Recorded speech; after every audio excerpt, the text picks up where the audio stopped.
What's up guys, welcome back to the channel, and today I'm going to show you how to upload required documents for your Upstart loan application.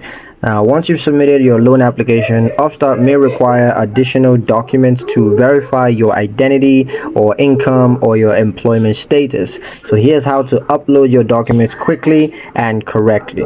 So the first thing you got to do is to check your email or Upstart dashboard for requests. So if Upstart needs a document, you're going to receive an email notification or you're going to see a request on your Upstart dashboard. Now, common requested documents include government issued identification card, that's either your driver's license or it could be your passport.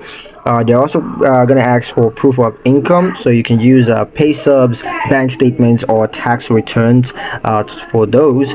And they might also ask for employment verification, and here you're going to need to provide offer letters, employer contact details, and such. So once you have those documents, now you got to log in and navigate to the document upload section.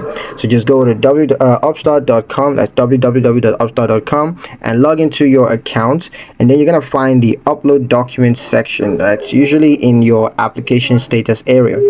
Now once you find that, you got to prepare and upload your documents.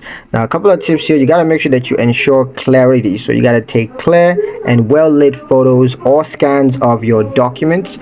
Also you need acceptable file format, so Upstart supports PDF, JPEG, PNG, and TIFF files. You also want to make sure you check file size, so if a document is too large, you got to compress it using an online tool.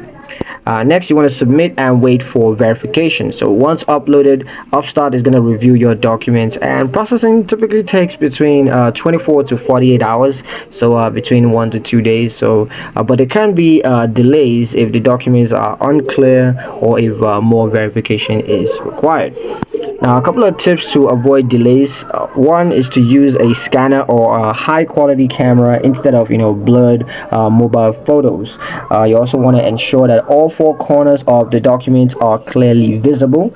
And also, if submitting pay stubs, you gotta upload the most recent ones. That's the one in the last 1 to 2 months. Those are the best ones. You also want to double check that your name and details that are on these documents, that they match your application. That's pretty much it for the video, guys. Hope you guys enjoyed it. Hope you found the information useful. If you did, like the video, comment down below, let me know what you thought. Share the video with your friends and subscribe to the channel if you haven't done so already, and I'll see you guys in the next one.